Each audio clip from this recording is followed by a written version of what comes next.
My name is Conrad Steiner. I'm a doctor of medicine. Tonight's story has the title, My Brother Joe. Guardian of birth, healer of the sick, comforter of the aged.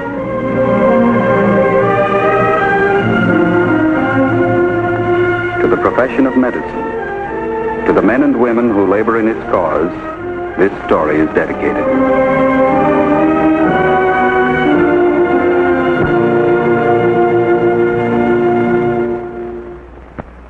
Our presentation tonight is the field of neurosurgery. The object in point, 2 tickets of admission to a baseball game. The case in point, Joseph William Lockwood. He's 10 years old. One Saturday morning, he wakened to a day bright with promise. But through a chance of fate, it turned out differently than he expected. This is the account of that day.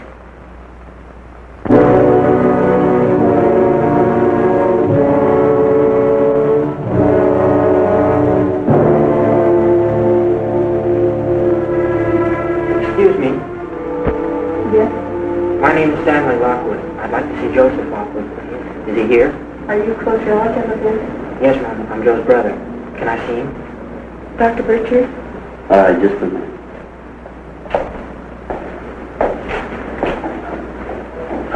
Joe? Joe? What's the matter? Do you know? Well, you've got a good idea, son. He's pretty critical. He's had a severe head injury. Fractured skull? We haven't seen the x-rays yet. Actually, the most important problem isn't the damage to the skull, but to the brain. You see, many times there can be damage to the skull without any injury to the brain at all. You might compare it to a crate of glassware. There's no great harm done if the crate happens to be cracked or broken. It's the contents inside the crate you worry about. Anything I can do?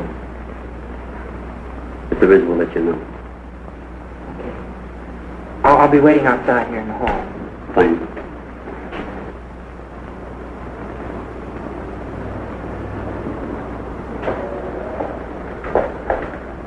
Excuse me.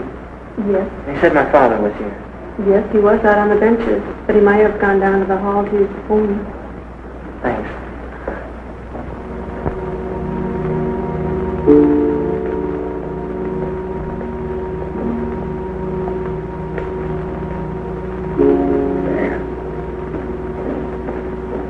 Dan, how are you, son? I just called your grandmother's place. She told me you left. I came in a taxi. It took a long time. You okay, Dad? Oh, sure, just a couple of scratches. How about Joe? Did you see him? How is he? You were here first. Haven't you seen him? No, I couldn't, Stan. I just couldn't take it. I'd break up seeing Joey lying in there. Believe me, son, I wouldn't be any good at all. Joe's hurt, Dad. Don't you want to see him? Sure I do, but I just told you. If I saw Joey now, I'd break up. That wouldn't help things, would it, son? Yes, it wouldn't. Now, wait, Stan. What's happened between your mother and me?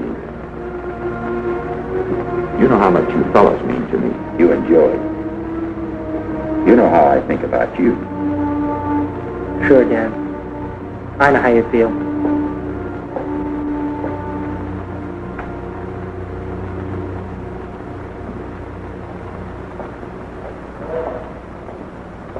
Hi, Jim.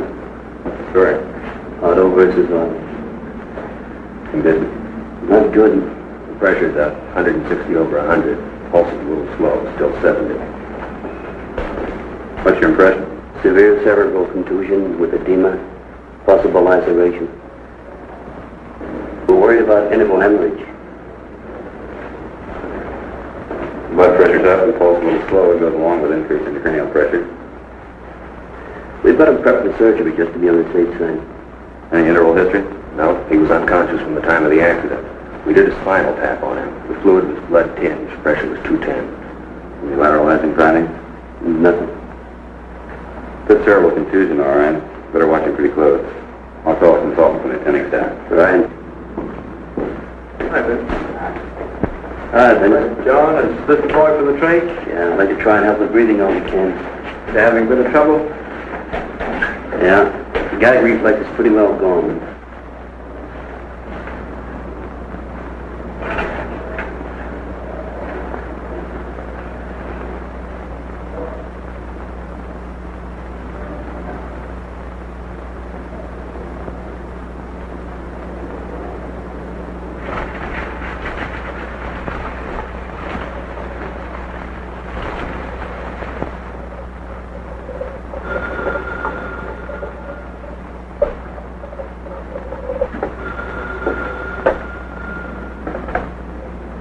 5900, Miss Swenson. All right, thanks very much.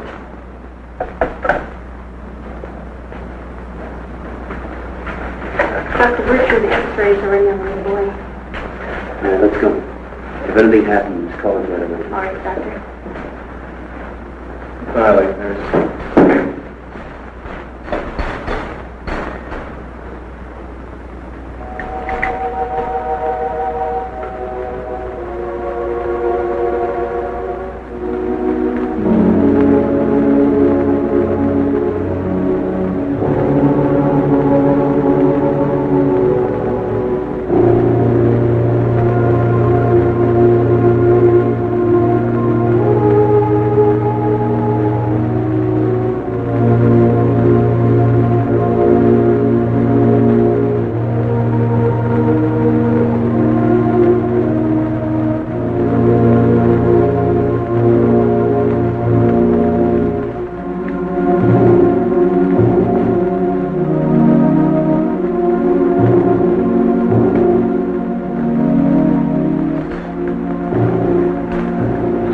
On the scaffold.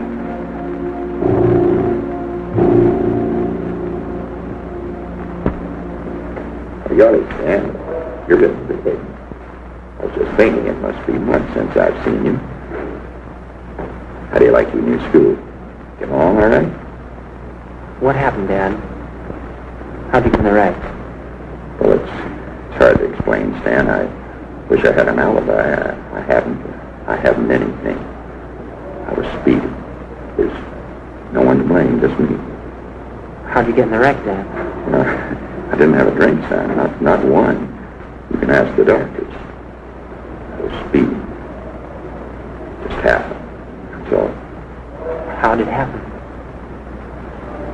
Well, I called your mother's lawyer yesterday.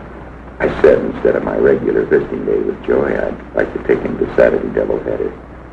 The lawyer said all right, so I picked him up after lunch and we went out to the ballpark. We had a lot of fun together.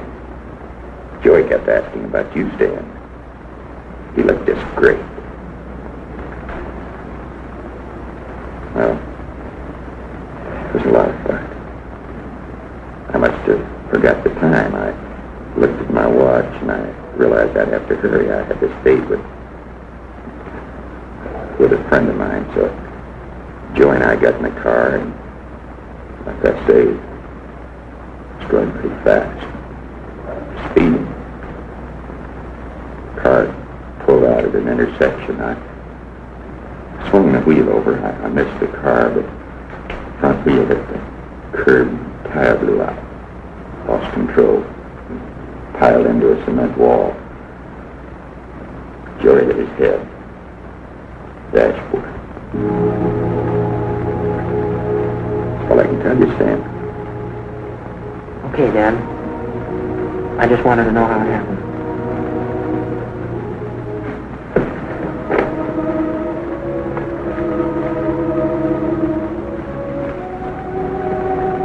Cigarette, Stan?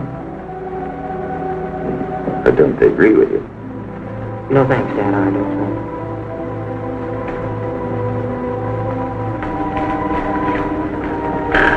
Look, Stan. Your mother's been notified. She ought to be here in a minute. I'd like to ask you a favor. Well, you know how she is. How excited she gets. I'll need your help, you know? No, I don't, Dad. Well, you know how it is. Now, I don't hold any grudges. I say live and let live, but you know how excited she gets. She'll rant and rave and say all kinds of things. You'll help me, won't you, son? You understand? I understand, Dad. You always need help. There's no mistaking it. Linear fracture, right temporal. Runs all the way through here to the meningeal groove. No depression, though. Let's make sure Hardy knows about these films. I follow you. Just thinking, how about a couple of burr holes? You think they're called for? It's an idea, a little better, maybe it's the answer. Why? The pressure's up, the pulse is slow, he's not improving at all. That's true, but there's one thing we have to remember. He's had no lucid interval. There's still no localizing signs. So we have to go on the basis of the primary damage to the brain produced by the blow could account for the whole picture. There's not much we can do about a bruised brain. How can we be sure he doesn't have an epidural or subdural along with the contusion? Pretty hard question to answer, especially in view of the fracture. I'm glad we put in a call for the staff consult. It's all a question of calculated risk, Lou. As much as we want that patient to live, we got to remember we're not in the cheering section. We're not sitting out there with a rooted around the field. And so it's our problem to make the best possible decisions based on the facts at hand. Okay? I follow you.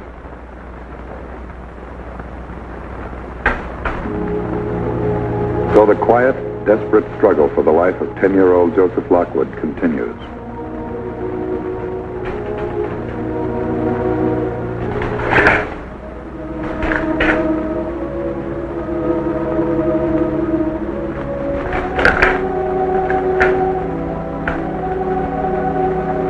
In order to aid the patient's respiration as much as possible, a tracheotomy is performed. An opening is made in the cartilage of the trachea, or windpipe, and a metal tube is inserted down through this opening, so the patient is no longer breathing through his mouth, but through the temporary emergency device. In this way, the air passage is more easily kept clear of fluids which tend to collect and obstruct the patient's breathing.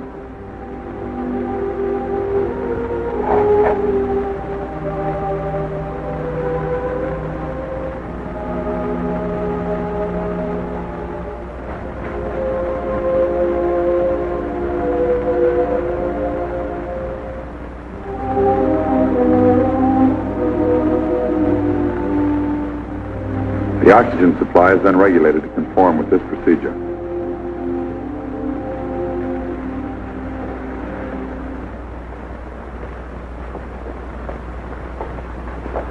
Well, that's it, Pierce. Yes? You're welcome, Doctor. Ready? Right. Hi, John.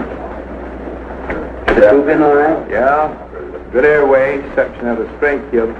Respirations are becoming a little slower, though. Okay, then. Thanks a lot. Right.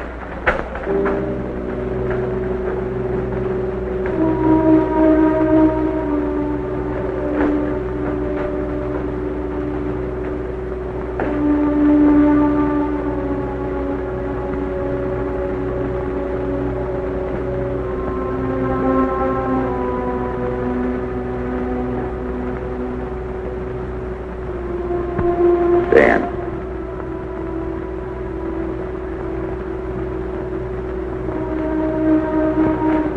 Darling, my baby. It's such a long time. Now let me hold on to you for just a minute. Tell me not to worry. Tell me everything's going to be all right. I can't, Mother. Joe's hurt. There's no use pretending he's not. Is he badly hurt? The doctor said he's critical. They're doing everything they can. Don't you want to see him? Maybe not right now, son. I'd like to rest a while. I'm not very strong, you know. Terrible strain. Hello, Lorraine. Grief. Every day that I've known you, you've brought nothing but grief. Now, wait a minute, Lorraine. Use your head. This is no time for that. Come and sit with me, Stanley. You've grown so tall, I hardly recognize you. Come and sit down. Talk to me. You make me feel so much better. A terrible strain. I need help. I need your help, Stanley. Come and sit down. Why do you worry about yourself, Mother? Joe's the one that's hurt, not you. Why don't you worry about him? Please, Stanley. Don't talk to me like that. Not now. Not with Joey in there. It's cruel. I don't know what it is at a time like this. I don't know what it is to be a mother. Just don't know. No, I guess I don't. Do you?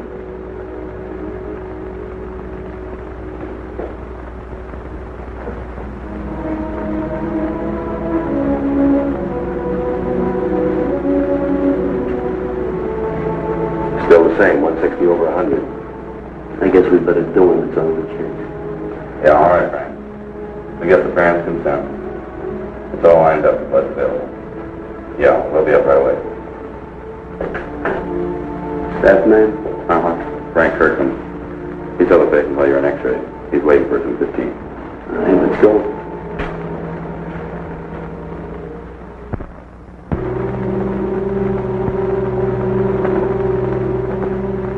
What time is it, Stan? Oh, what's this got? It's almost 5:30. Can I get you something, sir? Maybe a cup of coffee, a sandwich, maybe. No thanks, Stan. Nothing right now. Ask Mother. Maybe she'd like something.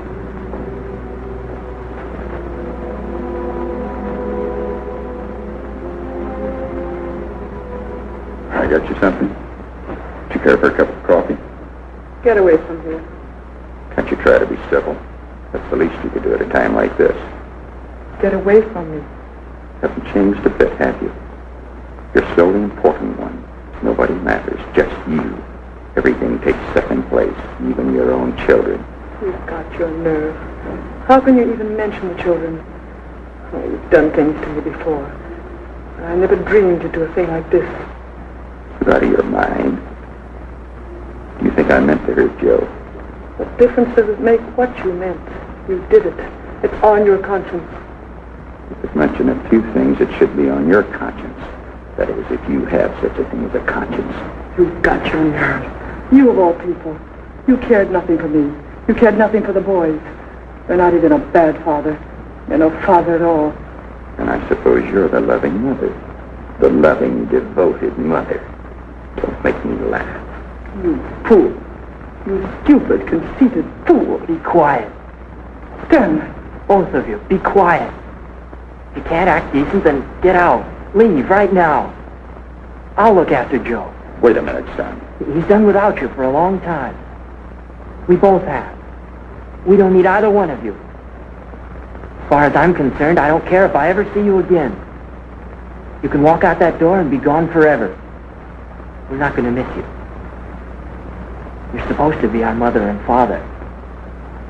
I don't understand you. I don't know you. I never did know you. Same for Joe. We've been so busy fighting that we never had a chance to know you. Go on, leave right now. Take your fighting outside. Go out and fight on the sidewalk. Stanley, please don't. Please, nothing. I've heard it all my life. I've heard all I want to hear. Fighting, arguing, calling names. Can't you ever be nice? Can't you act like a mother and father are supposed to act? Kids at school. Their folks are nice. They like each other. Why can't you be like them? Even now, Joey in there, all banged up. All you can do is fight and argue. I know what you're like now. I didn't want to, but I finally made up my mind. You don't care about Joe. You don't care about me. Well, that goes both ways. We don't care about either one of you. Go on, leave right now. You probably got things to do. Forget about me. Forget about Joe. And you can count on it. You can count on it for sure. We're going to forget about you. Once again, a most critical problem is met with a most critical decision. With the patient deteriorating and his coma deepening, the possibility of a blood clot, however slight, cannot be ruled out. There's little hope in performing the operation, but there's no hope at all if the operation is not performed.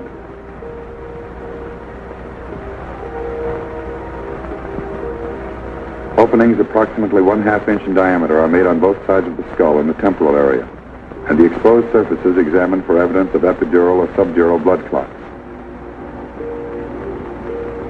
There's little hazard in the procedure compared to what might be gained from it.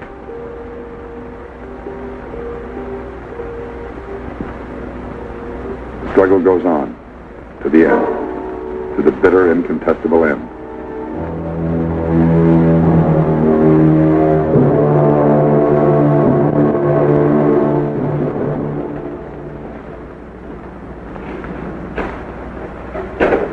Rough one. 10 years old. Not much of a life.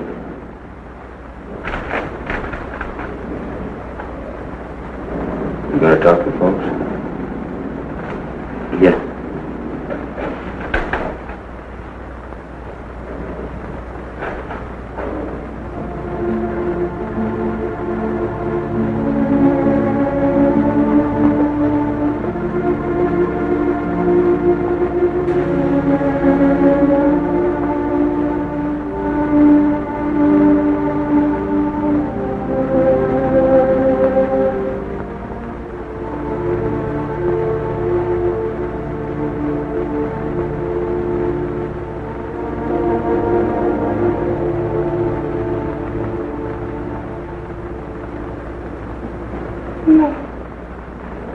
No, dear God.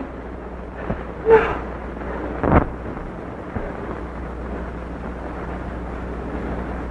Doctor.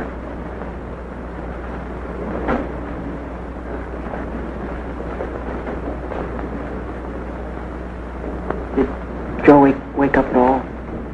Did he say anything? No, he didn't, son. There was no pain. It went pretty fast. Would you get his things, please? His clothes? I'll take them. All right, son.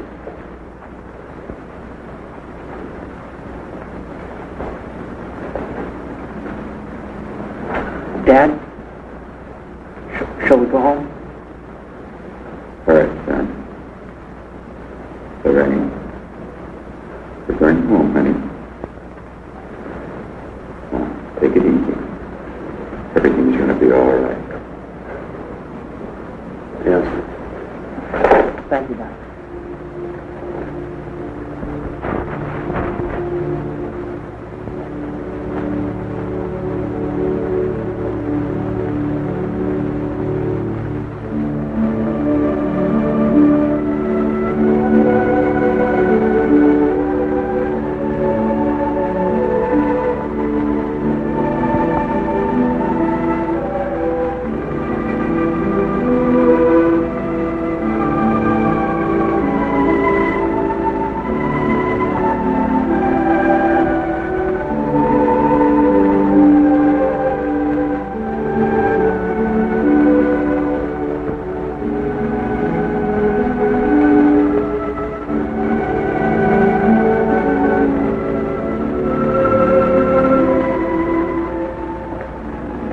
John, mind if I take off a little early?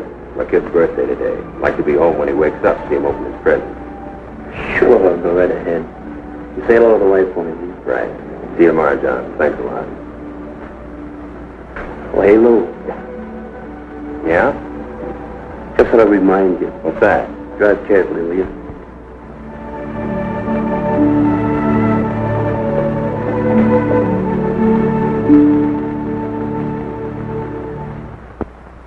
One final observation regarding the outcome of tonight's case. A physician faced with the problem of managing a head injury received from a severe blow cannot always predict the outcome or determine at once the course of immediate and future treatment. Close observation and every therapeutic advantage is utilized in the hope that a tragedy such as this one can be averted.